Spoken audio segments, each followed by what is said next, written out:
The sad thing about the Val and Peter's podcast, what was it? 40K stats. 40K. So the sad thing is that I listened to it and was entertained, but I was mad the whole time. I was like, these guys fucking show sucks. Like I just didn't like the way that they're delivering it.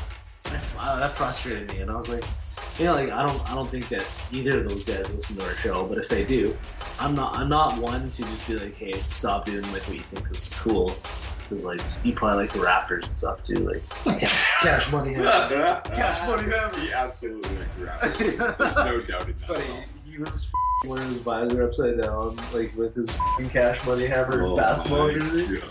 I feel like that's gotta be a persona he's putting out there.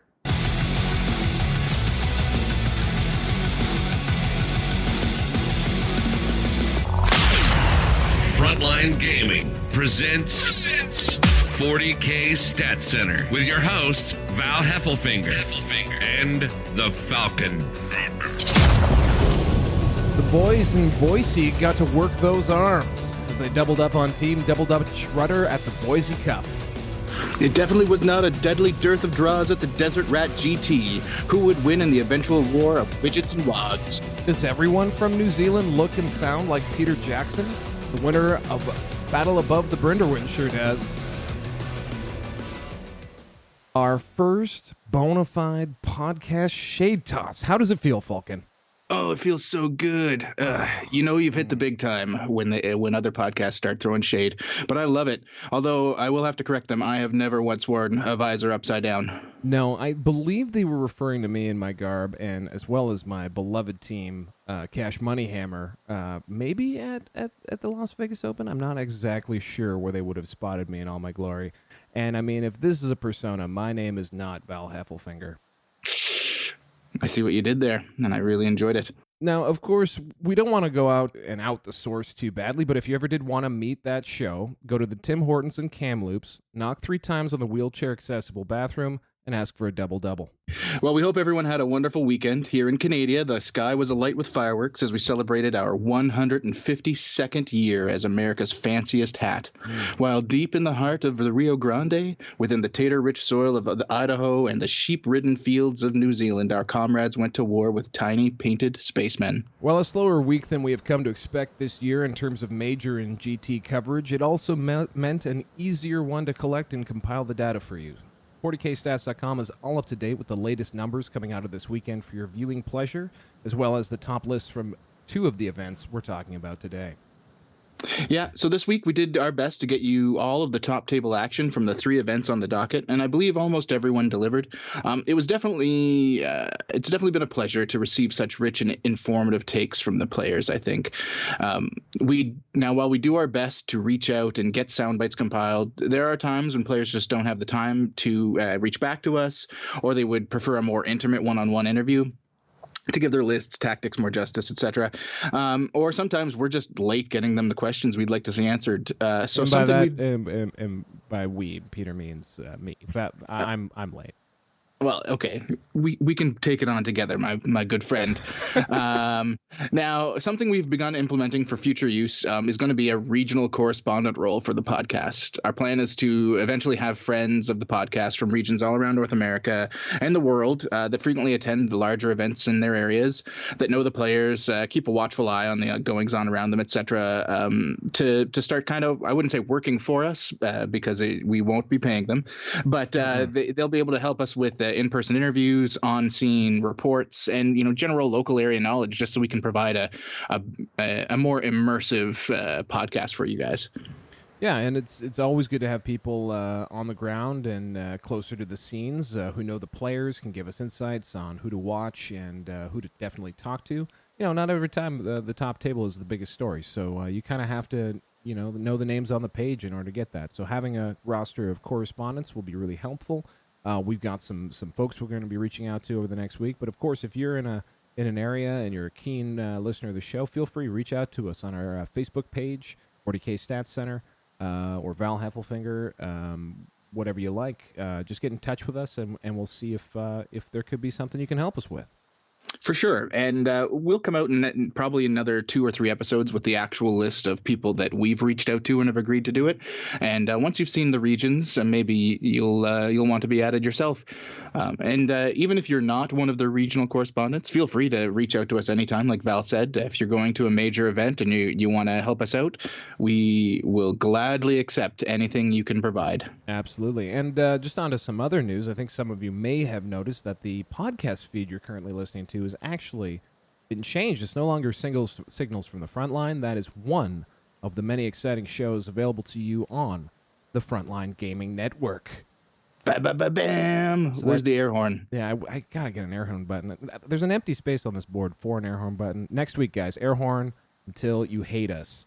But seriously, Frontline Gaming obviously has us. They have the very long running and I don't know, national treasure that is Signals from the Frontline and Chapter Tactics, where both Peter and I were given our first start yapping on about Warhammer and various things on the internet. So those shows comprise to form the Frontline Gaming Network. That's how you can find us. That's the name of the feed. You don't have to change anything. If you're sub to Signals from the Frontline, you're now sub to the Frontline Gaming Network, and that includes too as well all the stuff they do on Twitch and YouTube. So that's why it's not the podcast network. It's just network. Pretty cool, huh? Yeah, it's a pretty big change. I'm really loving what they're doing with it. And, talking about Chapter Tactics, I hope everyone's gotten a chance to give it a listen. And if you haven't, I really would for this week. It was a great episode. Oh, yeah. I really enjoyed it. I had a number of really big laughs. Jeff, Sean, and Pablo really hit it out of the park this week, I think, in my opinion. And I'd say it's a rare, all three of them being funny episode. Usually Sean, it's just two. Usually it's just 2 or 3. And Pablo on purpose being funny a bunch of times? No, you hit what I was going to say. But anyway. Also, I just want to point out that later on this week, maybe even in the next day or two, you'll be able to get the Frontline Gaming Network available to you on both Google Play Music as well as Spotify and a couple other places that the boys down at Frontline have finally caught up to and have added the show to. So some cool administration there. So now, no matter if you're an Android, iOS device user, or if you listen to us on the internets, or perhaps through Alexa on TuneIn Radio or something like that, you can always get a handle on the feed. Perfect. Anything else you want to talk before we get into the tournaments, Val? Yeah, absolutely. Well, as you are well aware, TOing TGX, we're an on-paper major up here in Toronto. That's on July 19th is a team event, 20th and 21st for the 40K champs. Like I said, we're about an on-paper major. We're sitting right around 60 players right now. So if we can just pad those numbers a bit, we can actually have a major 40K tournament in Toronto or near Toronto, which is hilarious that it's been this difficult to get folks out. I've got to admit. I'm impressed by all the TOs who've built up these massive GTs, because it's not easy convincing folks to come out to play in the summer sometimes. For sure, and I'm surprised that you're having such a hard time in Toronto, of all places. Well, it is the center of the Canadian universe, so... it really is. I don't know. Maybe it's a blind spot to 40K. I don't know. But and then, of course, Capital City Bloodbath out in Ottawa. That one's in August. Probably the premier 40K tournament that Canada has to offer. Ottawa's a beautiful town any day of the year, but especially in the summer. It's right by the airport, as many 40K events are, and at a massive airplane hangar-like venue. Lots of room to move around. The Canhammer guys who run it have invested heavily in beautiful terrain. It's certainly one of the best events you could possibly go to, so I'd highly recommend it. And I think they're getting up over 90 sold so far, so they're probably getting close to where they're capping it. If that's something you're interested in, I'd grab tickets as soon as you can. For sure, and if you're really interested, you'll be able to catch Val and I there, along with a few other notable 40K personalities. Not that Val or I are, but I know Rob, the Honest Wargamer, is going to be there providing game coverage, along with myself and Val, Michael Scott, a number of others. It's going to be a really good time. Yeah, and the Honest Wargamer, they do... well, they're salty. They're salty over there, but you know what? They do some of the best live tournament coverage that you can watch. And actually, speaking of really great live tournament coverage, just another plug for the ATC coming up, I guess not this weekend, but the weekend following. They're going to have some fantastic stream coverage. It's going to be all over the internet, so basically any of the 40K feeds that you follow, a lot of them will be carrying it. And again, I promised more information about that last week, and I forgot to get it. So next week, lots of details on that stream. And good. Yeah. Always keep watching the 40K Stat Center Facebook page, because we'll be what we're trying to do now every weekend is we find a stream, whether it's somebody live streaming on Facebook, like with the Boise Cup in the final round, or an actual like professional Twitch stream. We're trying to get those links to you guys. So if you want to like us over there or follow us, just so that you can get that up to the minute, exactly where you can get your Warhammer 40K fix in, by all means, give us a like over there. Absolutely. And don't forget to listen to Signals from the Frontline, also a member of the Frontline Gaming Network family. Do we have anything else to add, or can we hit him with the bump? Let's hit him with the bump. Tournament news is made possible by BestCoastPairings.com.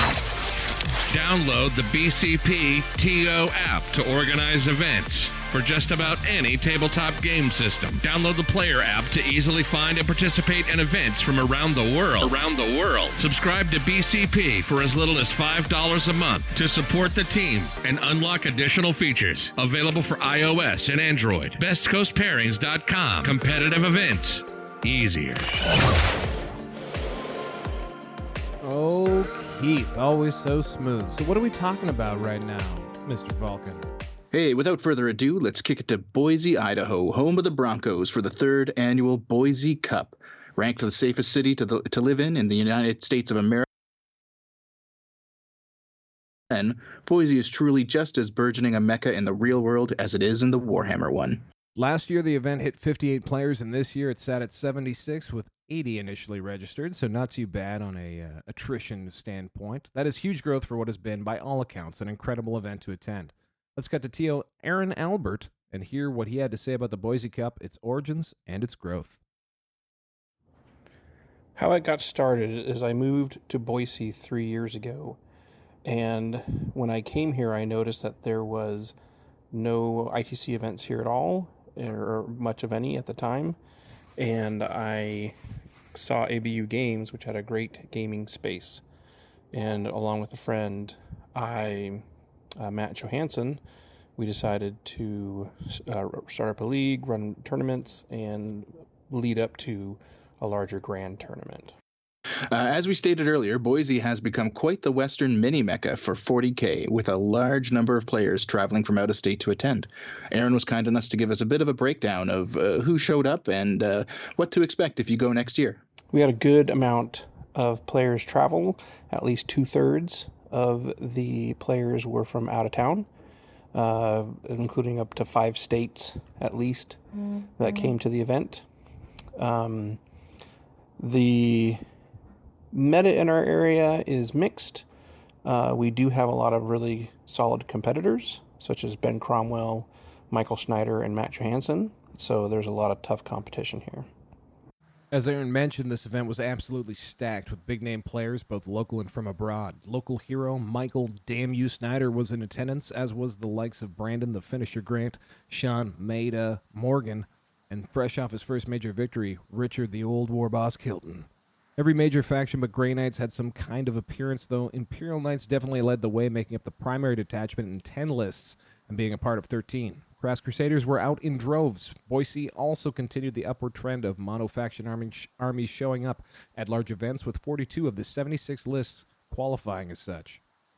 After 4 games, it came down to 4 undefeated players vying for the top prize. Brandon Grant running guard with an assassin versus Rich Kilton's Ork Horde. And then you had Thomas Hegstrom Oakey's Blood Angels with an assassin going up against Ryan Lynn's Hive Mind Steroid City list. Now, you may have heard of Brandon Grant before. He is kind of a big deal around here. He's won LVO, the SoCal Open, and a plethora of other accolades in his 40K career, and it should be no surprise that he once again had made his way to another top table performance here at Boise. Brandon brought a list that was only a slight deviation from what he took to BAO, a list that left him 1 spot out of the top 8 at that event. Peter, do you have that list queued up? And you want to maybe break the ice on a list read? So, Brandon Grant's list for Boise Cup, he had a Catachan Battalion with the Vigilus Emperor's Blade Assault Company. He had Colonel Strachan in this with a company commander wielding the ever-mighty Power Fist, 3 units of 10 infantry squads, 3 chimeras, And then he had a 2nd Battalion, also Catachan, with the Emperor's Fist Tank Company Vigilist Detachment. This included 2 tank commanders with battle cannons and plasma cannons, 3 more infantry squads, and then a 3rd Catachan Battalion, this one the Emperor's Wrath Artillery Company, with a 3rd battle cannon tank commander, this one with a las cannon on top of the 2 plasma cannons. Another company commander, this one with a power sword. 3 more infantry squads, a squad of 9 Bulgrin, with a mix of brute shields, slab shields, and everybody with those Bulgrin mauls, an astropath, a Ministorm priest, and a wyvern. And then to top it all off, he had that operative requisition sanctioned stratagem listed on his list. So he was taking that random assassin every turn. Not very random, I'm sure. Variations of this list have served Brandon well in the past. Let's cut to Brandon and what he had to say about the list and what unit really shined for him this time around. The way the list works is it's mono guard, mono Catachan, so everything works really well together, upping the firepower of guard, which is pretty solid already. So the 3 tank commanders are pretty good for a fire base, and they're small enough compared to a knight that I can actually hide some of them sometimes. Then I've got the Chimera formation, so the Chimeras give me some midfield push with the 90 guardsmen, and then the Bulgrins are there to sort of be linebackers and make sure that it's a bit more difficult for enemy melee units to get close enough to the tank commanders to give them a bad day. And then there's a wyvern and an assassin in the list as well for support on dealing with hordes, things out of line of sight, and also character disruption. Funnily enough, my MVP unit was probably Strachan this weekend, just because Strachan did a lot of damage over the course of the game to a lot of different units. And of course, he provides this area of effect buff and gives orders. So Strachan followed up with a priest, followed up with a bunch of Catachans, can do a lot of work for a push. So he was definitely the overperformer in my list in this tournament, especially because he's character and he's hiding, so he tended to survive the game, which was great. Now, Brandon had quite the run going up against some pretty tight competition, but he did want to make sure that he gave one particular player his due, and that player was Colby Hopkins. Do we have a clip? Heck yeah, we do. I do want to give a special shout out while I've got everyone online to my 3rd round opponent, Colby, for running a Mono Sisters army with a brigade battalion.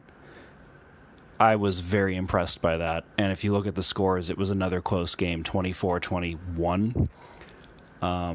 Made me think very hard about how to deal with his army, and kind of makes me want to collect sisters now, if they ever come out with a Codex and Plastic Sisters, because it was that fun of a list to play against. So props to Colby for giving me a really great game as well.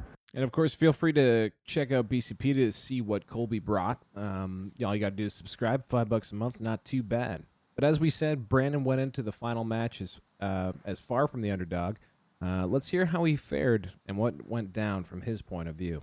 So everyone's asking about the final game. It was a 1-point game. I wish I'd been able to play faster, so definitely would have liked to get in more turns for both of us. I made a mistake during deployment and misunderstood the new chapter-approved deployment, and that really threw me off. It totally changed my game plan, made me reconsider a lot of what I was doing, and I lost a lot of time because of being, well, I wouldn't say put on tilt emotionally, but definitely it was a struggle to figure out the game plan if I'd already made a plan and then had to reorient. So I ended up making a few basic mistakes with movement and also having some ridiculous dice because I never got off a psychic barrier the whole game with 3 CP rerolls. But other than that, I think it was my game to lose. I learned a lot in that game. I'd love to play Rich anytime, and he definitely earned it. Now, he didn't want to say he was on tilt, but do you think he might have been a little bit on tilt? Okay, so Val, have you ever met Brandon Grant? Look, I don't want to get into this. I don't want to besmirch the man. I just don't think he's ever been on tilt. I don't think that's a thing for him. Okay. I mean, but I will say he may have been a little bit on tilt. Might have been a little bit on tilt, just a little bit. I mean, there is some Facebook footage brought to you by a friend of the show, Ben Jurek, who what a legend. He was a bit of a legend. I don't think he got the whole game down, but he definitely stood by the side of it and took some pictures. Yeah, so just brief story. Ben's final game was against a Slaaneshi Demonette army with Celesk, Paul Winters, a big Slaaneshi devotee. However, that list does not pair well into Ben Jurik's list, and I believe it ended after maybe 20 minutes. So Ben had quite a lot of time on his hands. He ran over to Rich's table as a big Ork fan and started recording. However, his battery died maybe after one round of watching, so you really didn't get a lot out of it. We did link the Facebook live stream on 40K Stats Center's Facebook page if you want to take a look at what you can see. Mm-hmm. You'll also get to hear Rich talk a little bit about what we caught in those brief minutes before Ben's phone died. And if you can't tell from what you just heard from Brandon, the game didn't go overly well for him. What you may not have been able to guess was that the game was finished after only 3 rounds of play, as we've been told, and with just a 1-point differential. We're told that Rich Kilton obviously played like a boss, and fresh off his major win just 1 week ago at the Milady Major, or the Gentleman's GT, for those of you not in the know. Milady. It can be quite a rush going into your first event after such a big performance and your first one in so long. So let's cut to what Rich had to say about that, about coming into this event fresh off such a big win for him. Thanks again for having me on. I can't believe that I'm here again. And I mean, dude, Orks rule, man. It is so great to be with you. So yeah, if I coming in off a very recent huge win, you feel very fortunate to beat the players you beat and to have a major win like that. And I'm not in the place where I go into something like this feeling confident, but I knew my list was good. I knew that I could play with really good players, but I also knew that there were going to be some great players at this event. So in some ways you still have to dodge the bad matchup. And that's one of the interesting things. Some of my teammates had lists that would do really well against some of my bad matchups. We didn't plan it that way, but that's how it would have worked out. And fortunately, I didn't draw any of those bad matchups. So I'll talk about that in a sec. Now, of course, you can check last week's episode on BCP or 40kstats.com, top 4's link to see Rich's full list up close. There's a very, very minor change week over week. This week, I believe he swapped out a custom shooter and something else so that he could take a wrecking ball in a truck and bring in a couple grots. It was 20. Yeah, it was it was like about a 10 points swing on the list, but very massive similar. Massive changes. Oh, definitely probably changed how the whole list played. Now, like Brandon, Rich played some very tight games by his standards, and though I'm unsure if he would ever say a bad word about anyone, he definitely seemed to have a great set of opponents at Boise. Here's a couple of his highlights from the earlier rounds. So my tightest 2 games were my first game where I faced 3 Caladius grav tanks and an Orion dropship. And my buddy Thomas said he was so glad he didn't have to face that. And I was glad that I didn't have to face Tau. But I was very fortunate in being able to, with everything I had, a couple of super smite, all my shooting, double shooting into that Orion. I dropped it on turn 1. He had been really aggressive, and it allowed me to charge all his Grey Knights that were hiding inside on turn 1, and allowed me to squeak out a very close victory with a late turn charge. But my favorite game until the final was against my friend and teammate Scott Rumpel in round 4. His list is beautiful, it looks great. He's really in it for the painting challenge, and he went 4-1, which is amazing. But his list didn't really match up against mine. But he was a friend, and it was great to see him try so hard to beat me with a really underpowered list compared to mine. He was list down, but he played like a trooper, and when the shock attack gun rolled the boxcars and aced his knight on turn 1, he just smiled, and we just played it out, but it was pretty much over from there. And then in my game against Brandon, I'm going to go over some highlights, but the shock attack gun again rolled the boxcars. That's 3 big games against Jeff, against Scott, and against Brandon, that the boxcars were rolled on the shock attack gun, and that thing, when it does that, it's just like goodbye to whatever it's shooting at. So anyone that knows Rich and Brandon knows that there are very few people more qualified to be called the good guys of 40K. they're just absolute pleasures to play against and talk Warhammer with. I've had the pleasure of doing both with both players, and I think we really should hear from Rich just how the game played out from his point of view. And, just before we roll this clip, I just want you to know that the K in 40K Stat Center is Kilton. That's what it stands for. This is going to be probably our longest interview segment, but you know what, man? I cannot cut Rich off. He's a delight to me. I know he's talking into a potato, everybody, but I think it's well worth the audio struggle. So here we go. Rich with a really fun and engaging description of his top table game against the Brandon Grant. So my game against Brandon, you go into a game against somebody like that, and of course you're nervous, and I'm sitting there. I have a hard time. I mean, it looks like I eat plenty, but in a tournament, I can't eat between games. So I'm just sitting there looking at the table. They told us where we were going to be playing. They came in, they set up the train. So I put out the objectives, and I just stared at the table thinking, okay, what am I going to do? And so Brandon came back from lunch, and he looks all relaxed, and I'm sweating sheets, and so we come to the table, we pick things. I knew the first roll was important, so we roll, and he wins the roll, which in my opinion was losing the roll. So he gets to, I choose to make him deploy first. So he deploys, and then I deploy, and then Brandon says, okay, you go first. And I started to freak out a little bit.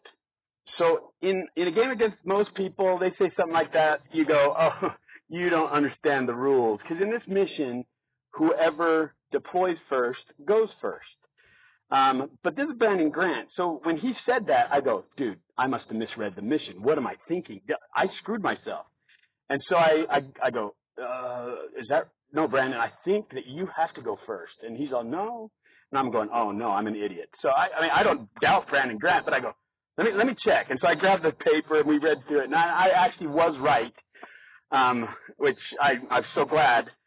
But he had deployed thinking that he would get to choose to go first. And so there's a little awkward moment where he's all, oh, dude, I would have totally deployed differently. And he looks across at me, and this is freaking Brandon Grant, #1 in the ITC. I'm in a place, what the heck do I do? Maybe I'm at an advantage if I say, well, too bad, buddy. But I don't really want to win that way. I don't know that it made much difference for me if he changed things. So I said, okay, Brandon, you can go ahead and redeploy, but if it's okay with you, if I want to adjust to that, please let it be on your time. And he said, that's totally fair. And so he took the time to change a lot of things. And I probably screwed myself a little bit because he used so much time redeploying for himself, I felt guilty taking more of his time redeploying my own. So I redeployed a little bit, but I didn't maybe redeploy as much as I should have. And so maybe I should have taken more time, but I mean, I want to fight. And so me and Brandon, then I made him go first again, but he was in a little better shooting position now. So Brandon starts off, and he really goes for it. He's very aggressive. He kind of takes the center with his Bulgren hiding in a building, and he's putting a lot of pressure on me. He killed my truck that was trying to hide, and killed a unit of Grots or something. Did some damage, and then he failed his whatever the psychic power that gives him a +1 on his saves on his Bulgren. He failed it, and so I'm sitting there going, dude, I have a chance at the Bulgren. Do I go for it? And, I mean, I know I'm not supposed to. I'm supposed to ignore them and kill other stuff, but the orc in me is just screaming, whoa! And so I charge with 30 boys, and I slaughter a bunch of guardsmen. I hit the Bulgren pretty hard, but they, of course, survive, and they strike back. They do some damage to my boys, and we're in a scrum. It's in a scrap in the middle. I do hold more. I didn't bonus that turn. So then Brandon counterattacks, and his guardsmen came in, and I think he focused, and I think he'll probably admit this, he focused a little too much on my boss instead of my boys, and he killed the boss, barely. This is the biker boss. He killed my biker boss, and he did some damage to the boys, but then the boys interrupted, killed basically the 20 guardsmen that had charged in and did more damage to the Bulgren, and left it in a position where my second turn, I charged in again, this time with my Killy Claw boss, and he failed his psychic power again for his leadership. And this with rerolls and everything, he failed his psychic power. And so my boss came in, did a lot more damage to the Bullgren. They're very weak now. My shooting is doing a pretty effective job on tanks, clearing things up. And I feel like I'm in a pretty good place. I have a lead, but it's Brandon Grant. So Brandon is short on time, really significantly short on this turn because of the delays in starting, because of his misreading of the rules. He was so tight on time, and I had quite a bit more than him, which is rare for me, which was kind of a nice feeling, but it's interesting how you get, sometimes you misread things, but he's playing really fast, and we're both trying to help each other, and he's being great. I mean, he's just such a gentleman, and I'm trying to help him, he's trying to help me, and he plays really fast, but I mean, we both make little errors, but we're kind of helping each other, so it's not a big deal. And because we're both playing fast, we both make a couple little errors, but we both know what we're intending to do. So it's great to play somebody like that who you respect and play so hard. Then finally, I realize he's got 2 minutes left, and I've got at this point I have 7.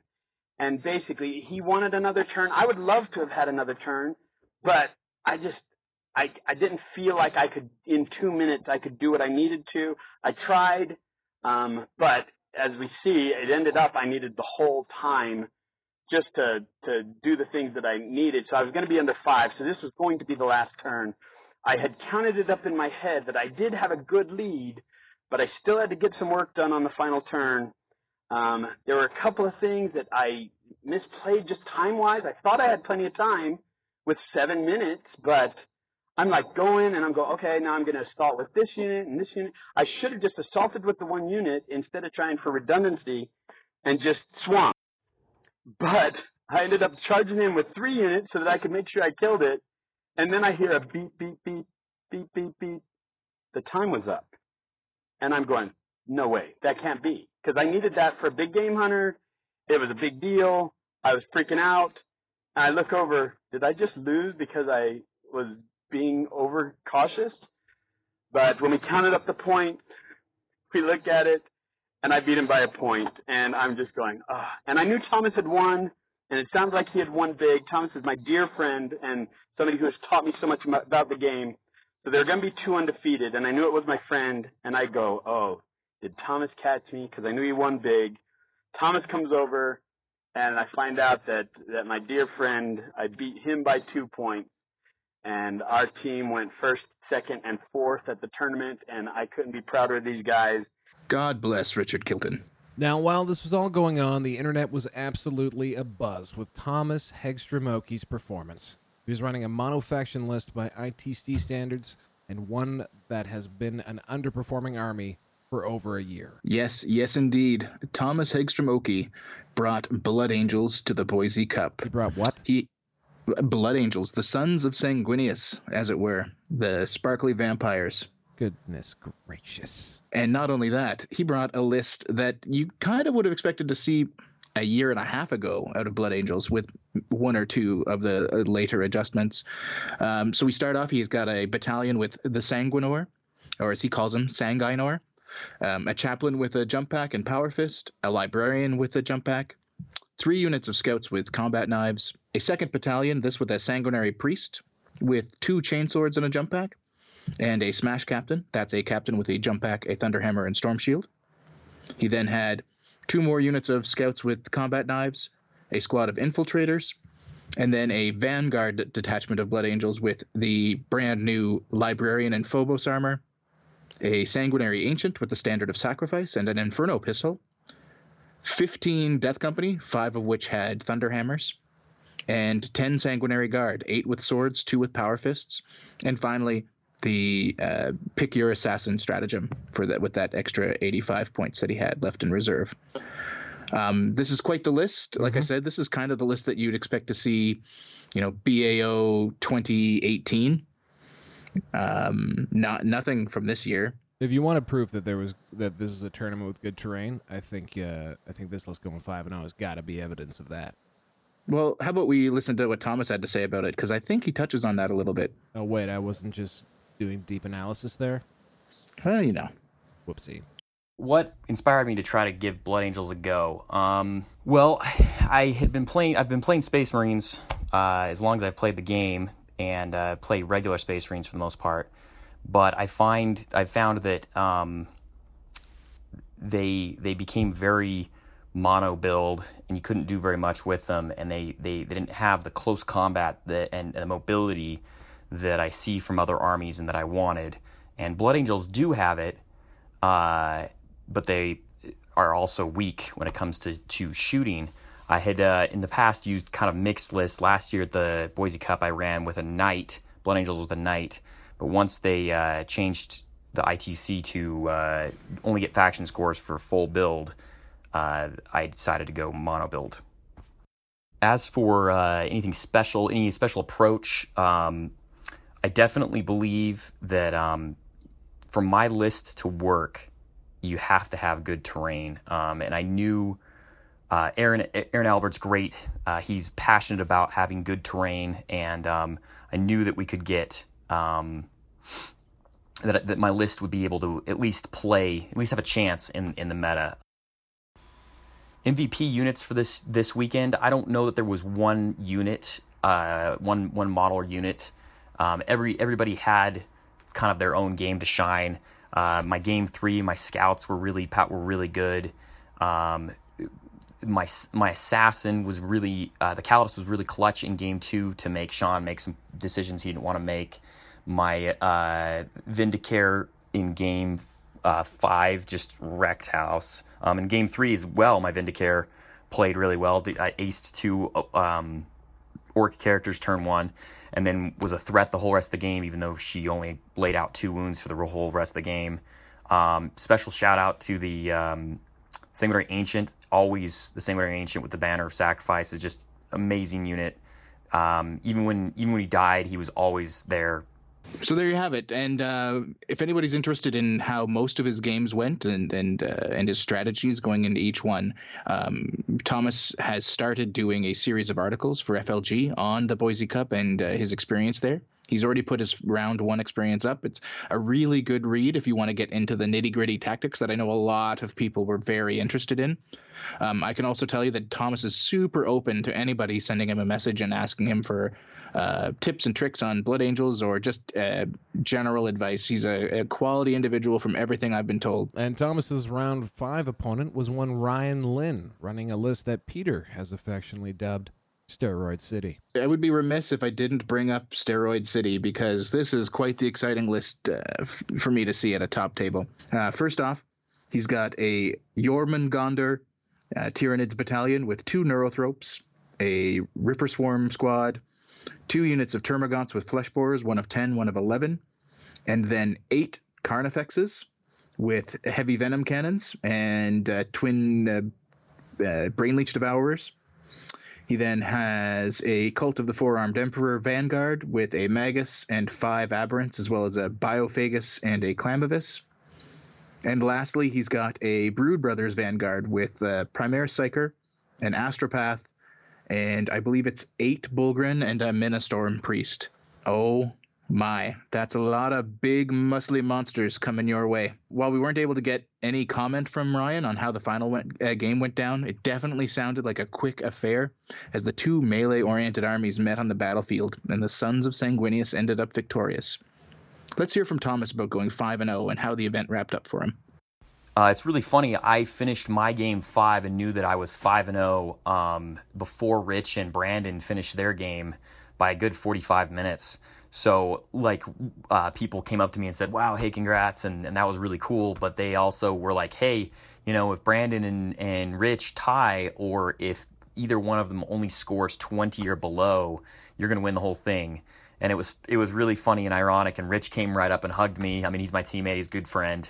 Came right up and hugged me when he was like, I beat you by 2 points. And I was like, no, beat me by 2 points. But it was just a great weekend. It was so cool to to just do that well and really surprising. I mean, honestly, I'm going to do a write-up I'm doing write-ups on Frontline, and my game 3, I really honestly it was dice. I shouldn't have won that game. My opponent was. So there you have it.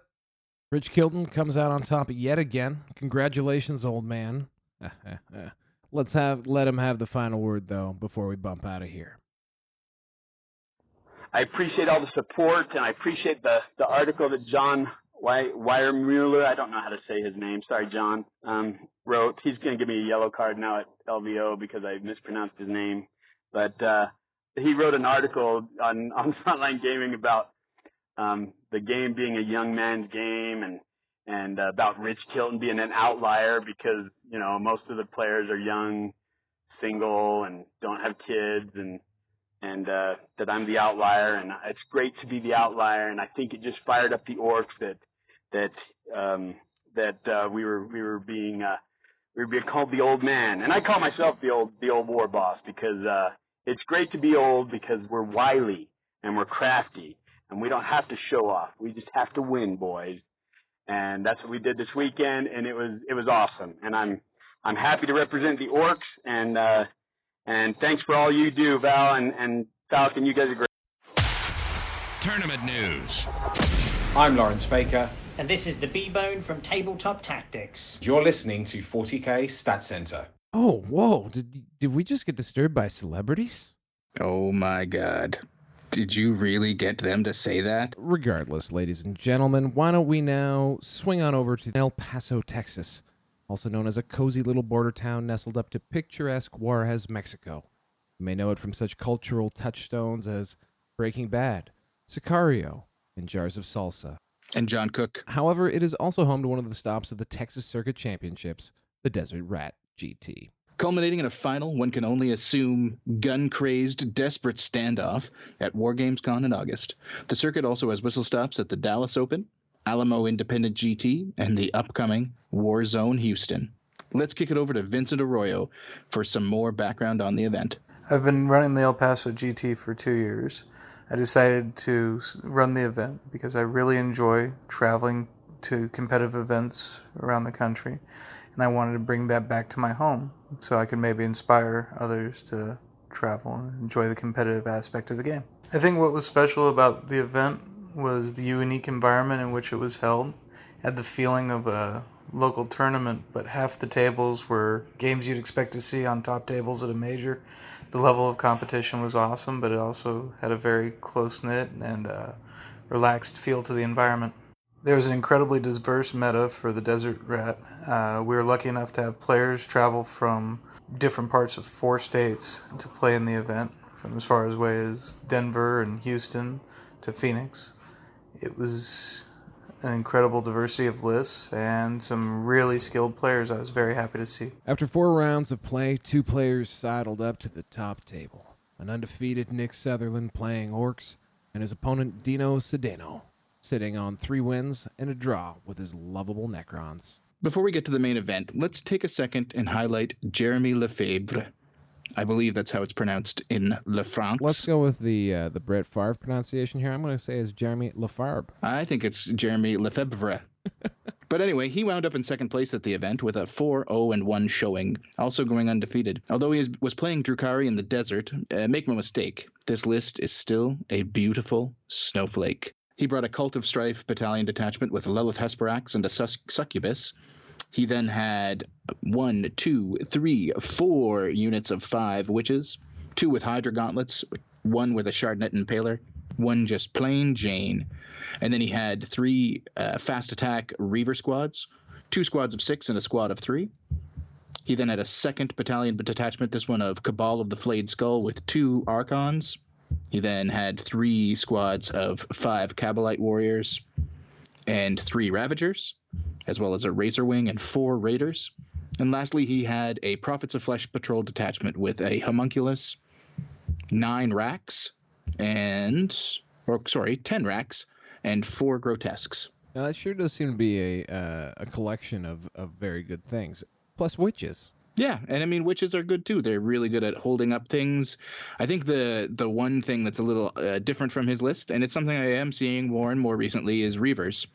They were something you basically never saw, except maybe at the bottom tables at events up until the latest FAQ, and now you're starting to see them show up more and more in events, as well as Lilith. Lilith is also something that doesn't show up very often. Most people just run 2 plain succubi, so it's a very interesting list. Very good. Jeremy's going to touch on Lilith, but what do you think is causing people to dust off the Reavers? Is it just boredom, people trying new stuff? Well, what's pushing them that way? I really couldn't tell you. That's a question for someone like Jeremy or maybe Ridvan. Fine. We'll ask them. And why don't we ask them right now? I had a lot of fun making my list. It works in a way that works with my playstyle a lot. I can be very aggressive, so I tried building a list that allows me to do that. Not one single unit in the list is going to do all the work. Everything is meant to work together. It's one reason I really like the Reaver jet bikes, as they're just kind of like a vanguard that I throw out in front, and them being Cultist Strife allows them to get an extra attack, so they can actually punch when they get into combat and take some stuff out, where normal Reaver jet bikes just kind of bounce off and do nothing. But their main job is just to kind of tie things up and draw fire, and that's why I make them +1 toughness from their drugs, so they're about 24 wounds of toughness 5, and that drew a lot of fire in the tournament. And if they didn't all die, for the NPV unit in the tournament, I think that is going to have to go to Lilith Hexbrax, because she's just a beast when she gets into close combat, and I managed to get her into close combat in every single game. And she went into characters because that's her preferred target, because she gets to reroll everything. In the first game, I think she took out 3 Harlequin characters. In the second game, she went toe-to-toe with a Knight Crusader. With help from the Archon with a Jin Blade, they actually took it down. But Lilith Hexbrax died in the aftermath of the explosion. So did the Archon when the Knight blew up. Let's see, in the third game, she went up against 2 Archons in another Drukari list, and she took out 2 Archons, just volume of attacks. Now, returning to the... thanks, Jeremy, by the way, for your insight on your list. Why don't we return to that top table and have a look at Dino Cedeño's zombie robots? Yep. So if you guys are following along either on BCP or through 40kstats.com, it's actually under Antonio Cedeño. However, Dino is a preferred nickname, at least from Val's perspective. Mm-hmm. We're real tight. You're super tight. So Dino brought a Sotek Airwing detachment with 3 Doom sides, a Sotek battalion with a Cryptek, Imhotep the Stormlord, 3 squads of Immortals with Tesla, 2 squads of 10 and a squad of 5, a Triarch Stalker with the twin heavy Gauss cannon, and 8 Tomb Blades with twin Tesla carbines. He then had a Sotek Spearhead detachment with a Lord carrying the Veil of Darkness and a War Scythe, and 3 Doomsday Arcs. Now, as with other Necron players of past weeks, Dino was very happy to share his thoughts on how he's making Necrons work, and some notable tweaks since his last outing a little while back. I did make a few tweaks to my list from my notes at the Alamo GT. I removed some models to make points to add a Triarch Stalker, to cut down on some of the randomness of the Legion of Doom, the 3 Doom Scythes and 3 Doomsday Arcs. With D6 shots and D6 damage, the Doomsday Arcs tend to be a bit swinging. Adding the reroll once to hit on a target from the target relay ability can often be the difference in taking down a threat. The bulk of the list remained the same. Lots of Tesla Immortals getting +1 to the Tesla procs from My Will Be Done, and then Tomb Blades to be a quick reaction force to tie up units if needed.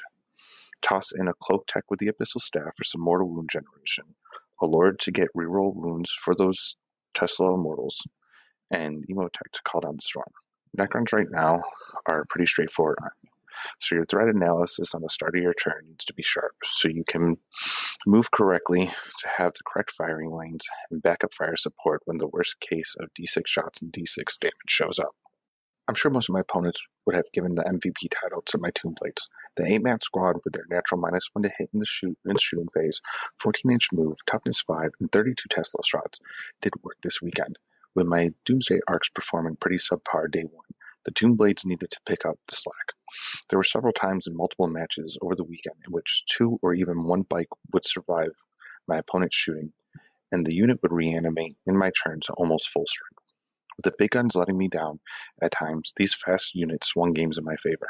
The Doom Blades were key to my finishing with a tie in round 3 against Tau, and to be able to get the points I needed to tie against the Orks. I'm not sure if you've ever suffered the fate of staring down a bunch of Tomb Blades, but they are murderous. Yes, I have. When the Necron Codex first was released, I managed to get in a play game against them, and it was absolutely disgusting, the amount of firepower those things put off, and they're even technically a little better now. I don't know if you were listening too closely, but do you think it's weird that both Dino and Michael Tempe sound exactly the same when they talk about Necron facts? Like, I'm pretty sure they may, in fact, both be robots, because everything was so measured. The cadence was the same. And you can tell that the flesh is just sort of falling off of their robotic skeleton as well as they're speaking. It's gross. Yeah, it's very much a Terminator-style situation going on there. Yes, absolutely. Of course, these weren't the only filthy Xenos bringing the pain this weekend. Nick Sutherland was running my beloved Orks, and let's have a look at that list. And by let's, I mean I'm gonna do this. Are you gonna do it? You know, you've been hogging the mic, man. And are you gonna cop out on this one? I'm on the podcast too, and I'm gonna read this one because I know Orks. All right, here we go. I have faith. Battalion Detachment, Evil Sons. In the HQ, we had a big mech with the custom force field and a Grot Oiler. Warboss on Warbike with an attack squig and a power claw. Yeah, went with the Shuda option there. Shaved 2 points. Very nice. Then we had 90 boys. Boss Knobs just going with the Choppa Slugga. No upgrades, which is fantastic. And the boys all have... well, actually, one unit has Shudas. The other 2 have Slugga and Choppa. And then the 2nd Battalion Detachment is the patented Dreadwad detachment of the Death Skulls variety, my favorite. We have obviously the Big Mech with shock attack gun and the souped up Shaka, and then 2 pals also with shock attack gun. He's going triple shocks here, folks. He's not messing around. 30 grots to round out the battalion, and then it looks like he's got a cool dozen smasher guns, also not messing around. And then in his third detachment, shocker, Bad Moons, which has got 2 weird boys, 33 Gretchen, and look at that, 15 Ludas even. That's a lot of stuff. That is a lot of stuff. And it's no surprise to me that we're starting to see more and more smasher guns show up in lists with the death of the Luda bomb and the Meganob bomb and all the other bombs that people used to make now that you can't mob them up any longer. Smasher guns are really efficient for their points, possibly the most efficient damage to point ratio. It's just they give up kills like nobody's business. Yeah, they certainly are susceptible to that, but I mean, it is still, I believe, a 6-wound toughness 5 vehicle, so you know it's not nothing to take down. For sure. Clearly, people didn't kill them all in this tournament because we are talking about the eventual winners list here. Why don't we swing it on over to the man himself, and he can give us some insights. When I was building this list, I really wanted to make a very shooty orc list. I was in between running 18 mech guns and 60 boys, or 12 mech guns and 90 boys. Eventually decided on the 90 boys. Because I have so much DACA, I tend to play a lot more conservative than most orc lists. I usually put a unit of boys in the teleporter, and then I have 60 boys start the table, and I'll jump 1 squad of usually shooter boys turn 1, try to take out some screens, try to take out some drones or anything like that, and then turn 2, I'll jump the other squad and bring the other squad from the teleporter, and then try to make some 8-inch charges. But all the while that's happening, there's just an unseen amount of DACA that's going into stuff. So my MVP for the Desert Rat GT was definitely my shock attack relic mech for, I'd say, 4 out of the games.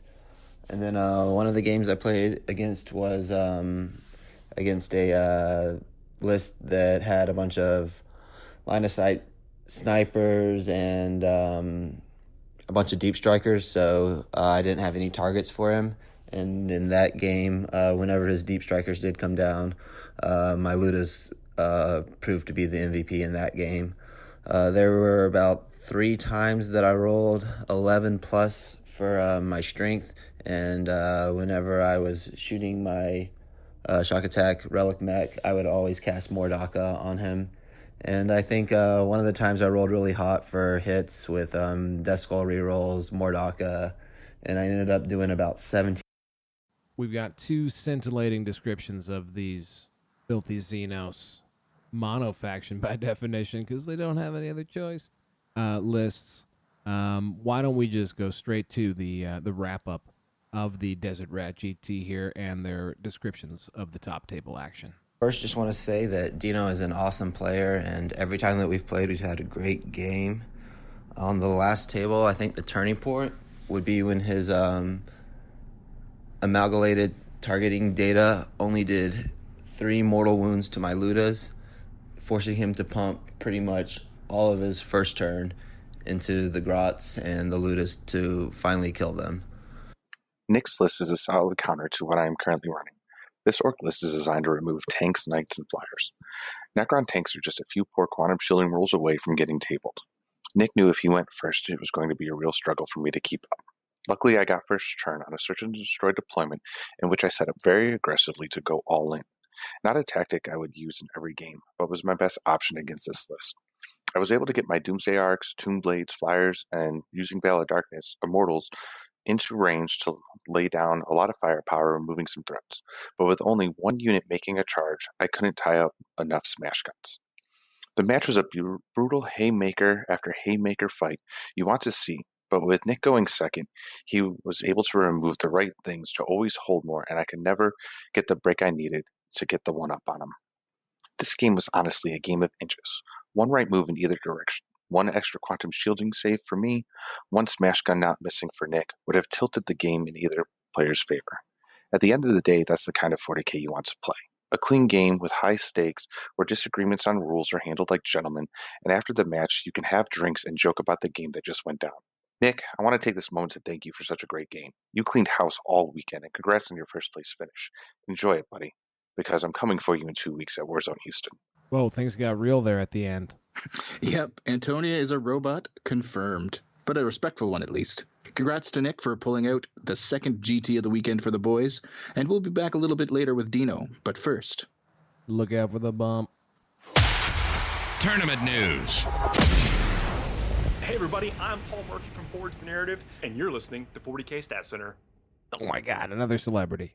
Who is that guy? That was the Paul Murphy. Forge the Narrative. Great podcast. Listen to it, guys. It's fantastic. I think next up we should talk about New Zealand. The land of sheep and hills and sheep. A land where spaghetti is a pizza topping and not an Italian dish. A land with a rich history as the smaller, more polite, and less deadly brother to Australia. Did we mention some of them also put spaghetti on pizza? Anyway, more importantly, these blessed folk play Warhammer and have been doing it for a long time. The battle above the Brynderwyns is in its 15th year, as far as we can tell.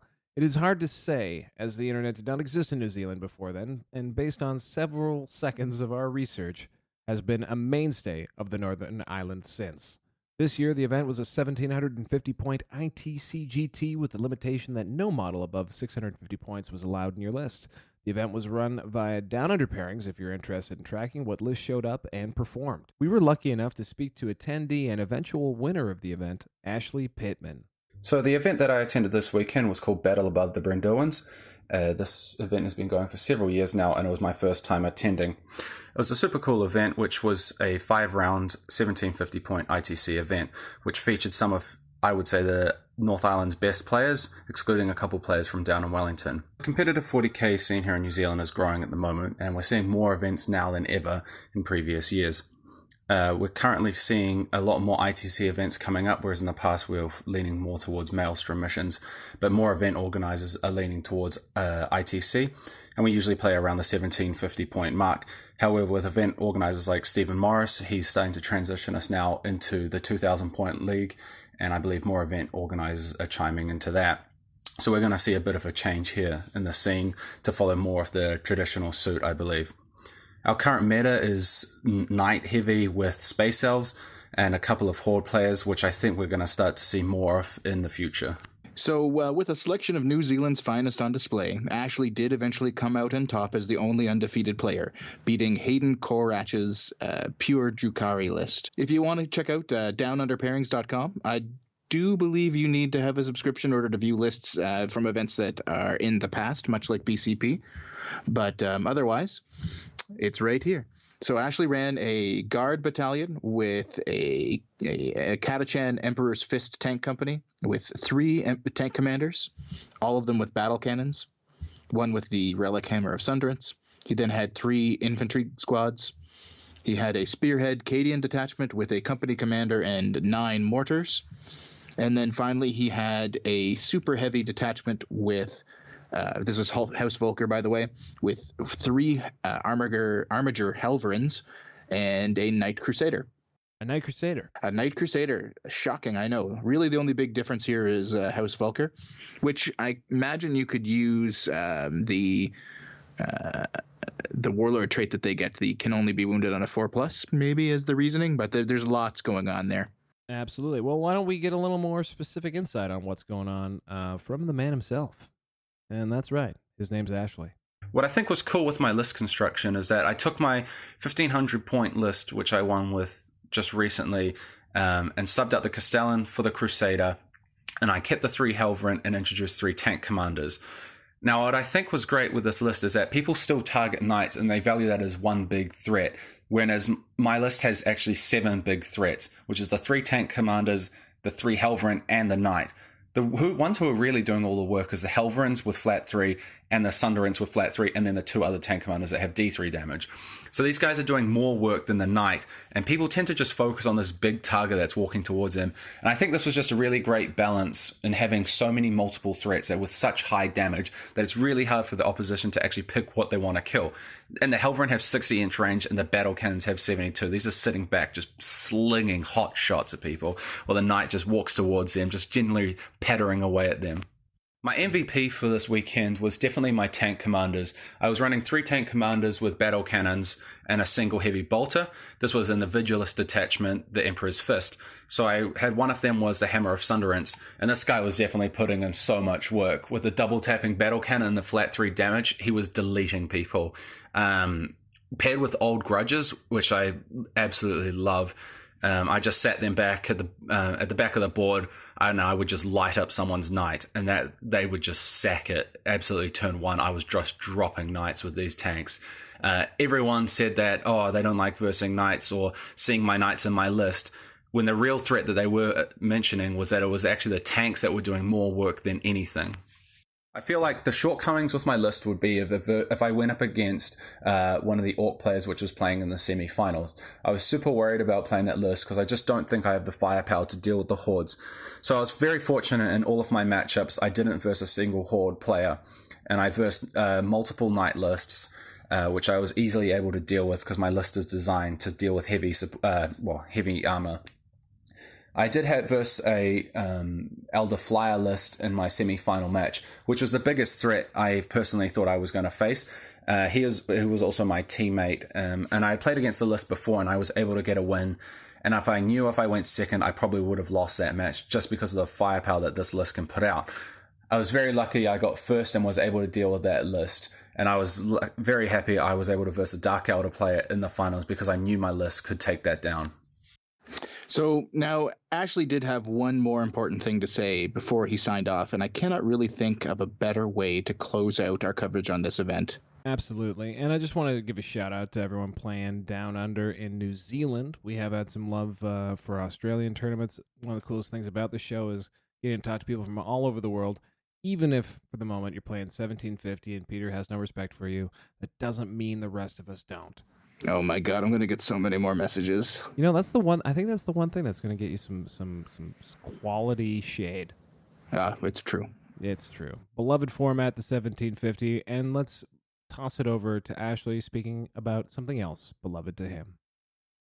I'd also like to add a little shout out to my mum just to say thanks for all of her support, and to any of those parents out there fostering little nerds who play with little toy soldiers in their free time. Support those children of yours. Because one day they'll end up on this glorious podcast spreading vast words of victory and battle. Oh, with a tear in my eye. As Mr. T once said, respect your mama. Now where's that bump? Crack open those spreadsheets, nerds. Because it's time to put the stats in Stats Center. Courtesy of 40kstats.com. I like that little robot sound at the end that Keith tuned in there for us. Yeah, I'm pretty impressed. He's quite the quality individual. Not too bad at all. So here we go. We're actually going to talk a little bit of stats here, and this one is prompted by some might say a man who gives no Fs, Ray Ahumada. There you go. Not Ahumada, as I think I said last time. He commented on one of our posts. He said in reference to Dino's Necron list, well, I mean, the Desert Rat GT was on a win as it was versus Necrons, so does it even count? Well, I queued up old Dino with that little barb, and this is what he had to say. I would like to thank Ray for taking notice of my performance at Alamo in May. His podcast was shared with me after that GT. It became part of my listing rotation as I paint ever since. It's flattering to have a player of Ray's caliber take so much interest in me and my Necrons, since the army is considered to be one of the bottom-tier factions in the game. But Necrons are far better than what the majority of players believe. We are a strong faction right now, with the points drops received from Chapter approved. The shift to tanks because of the changes to knights, certain Ynnari players struggling to play without the extra phases, and being a strong counter to Gene Soda Cult have made Necrons become a force that need to be dealt with. I have shown this with having gone 8 wins, 0 losses, and 2 down-to-the-wire ties in my last 2 GTs. With that said, Falcon, could you please hit us up with an amazing tale of the tape, comparing last year's Necron stats to this year's Necron stats? Well, Dino, I don't mind if I do. So, let's quickly go over the pre-LVO 2019 Necrons. They were in a poopy state. They had a 40% win rate. Only Imperial Power Armor factions were performing worse, other than Deathwatch. After the Deathwatch Codex, they were doing relatively well. They had an average VP of 19 per game. Only Space Wolves and Grey Knights were doing worse. And their average opponent's VP was 23.62. So only Grey Knights were performing worse at least in regards to giving up points. They had the third worst average first round loss at 1.64, and they had a T-WIP of 1.38%. I believe they had 2 players that got to 4-0 prior to LVO in the 7 months or so of data that I collected. And they took up about 4.5% of the field. So there was a lot of talk back then, and really right up until just after LVO, the consistent talk was that Necrons were absolute garbage and either needed a new codex or they needed drastic point drops. I'm not sure, Val, if you heard the same thing. I assume so. We're part of the same groups, but yeah, I'd say that Necrons were definitely, talked poorly about all the way through there. And then there was the much ballyhooed reduction in points in Chapter approved, and people clamored for, a Codex 2.0. But I think the reality of, GT performance, at least anecdotally, until you start talking again, seems to point in the other direction. Sure. So at LVO, and just prior, actually, mid to late January, so a couple weeks before, we started to see some better Necron performances.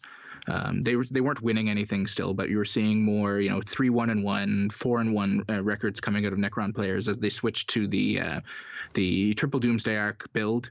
Doomsize weren't quite on the menu yet, not until LVO itself. Thomas Christensen's list got a lot of ballyhoo because he went 5-1 with Necrons, which a lot of people didn't think was possible. We can't both say ballyhoo. Oh, I apologize. I'll say something else next time. Okay. But after LVO, they saw an immediate uptick. They went from a 40% win rate to a more respectable 46.5. It's still a little low. Generally, for me, if you're going to just use win percentage as something you want to track, which I don't necessarily think you should, you want something more in the 47 plus range minimum to really be considered a contender army. Their average VP went up to 19.78, but the big thing for them post LVO was that their average opponent's VP dropped to just over 20, which is huge. That's a 3-point drop in the points they were giving up per game. it caused their average first loss to go up to 1.84, which, while still low, it wasn't that Grey Knight level, quote unquote, as we usually would refer it to. And their T-Whip was up a little bit. It was at 2.3%. Though people had definitely stopped playing them. They were down to just a little over 3% of faction representation coming out after LVO, as people kind of tried to figure out the new meta. So as far as faction representation is concerned versus T-Whip, I mean, that ratio is wildly improved versus before the LVO. Yes, it's definitely better. But after the fact, the latest FAQ, which, Dino does mention, with the, Castellan essentially disappearing, only showing up in say 4% of lists versus 12, and the disappearance of Inari. Now, like Necron's face numbers, and face is what I refer to as just win percentage and VPs, the things that most people first look at when they're trying to determine if a faction's good. They haven't changed around that much. Their win rate is now just over 47. And their average VP has gone up about 2 points, but almost every faction has. I brought that up on Chapter Tactics a few weeks back. The most important thing for Necrons right now, after the FAQ, is that their average first loss and their T-Whip have gone up dramatically. They sit at a 2.03 average first round loss, which is on par with the current Custodes first round loss, and they're considered a major performer because of the Caladius grab tanks. It's there with the Craftworld Eldar. They're right up there in terms of that. And more importantly, they have a T-Whip of 7%, with a 4% list representation, and that's massive. Generally, a really good cue as to if a faction is performing well is if their T-Whip is at or above their faction representation, and they're almost double at this point with sorry, my brain just shut right off, with the performances of, say, Dino and Michael that we've had on the show previously, and a number of other players, Thomas Christensen, who I already mentioned. Necrons are definitely building up. And while Ray did make that joke, I did get to watch Ray's game in BAO against Necrons. Eldar definitely are a big threat for the Necron list. I believe it's possibly their worst matchup when I look at their faction versus faction reports. So that's definitely something to also consider. But still, really good performances coming out of this Necron group, and they're definitely on the uptick. They're not at that Tau or Gene Stealer cults level that we're currently seeing, but they're getting there. Essentially, what we want to say to Ray is check your Eldar privilege. Necrons are doing just fine against everyone else. Yeah, they're doing okay. They're not top of the heap, but they can be, and that's the big deal. Amazing. Well, I think we got to bring more stats in a stat center. That was really enlightening. If this is something that you guys liked, and you're a Chapter Tactics Patreon member, feel free to ask me at any point in the Chapter Tactics Facebook group for any info you want on particular factions, and I can do that exact same deep dive for you, no trouble at all. Yeah, and we can also we'll occasionally go out on the Chapter Tactics Patreon trolling for questions. We actually did get one that we won't be able to get to today, but yeah, definitely got some good access there, and supporting the Chapter Tactics Patreon supports our show, so we highly encourage it. Anything else we want to hit on before we hit that dusty trail? Nope. Just once again, guys, thanks everyone who listens for all of their feedback, positive or negative. We take it all. We love it all. I'm just super happy to be here. This is episode 4.5. If you want to get into a weird, you don't count the pilot, man. Dude, you count the pilot. Anyway, Peter, what do you usually say about now? Bye-bye. This has been 40K Stat Center, a presentation of the Frontline Gaming Podcast Network. Like what we do? Subscribe to and rate us on YouTube and wherever podcasts can be found. Join the conversation. Follow 40K Stat Center on Facebook. You can also support the show directly by joining the Chapter Tactics Patreon and competitive 40K in general via the ITC Patreon, or by grabbing a subscription to BCP.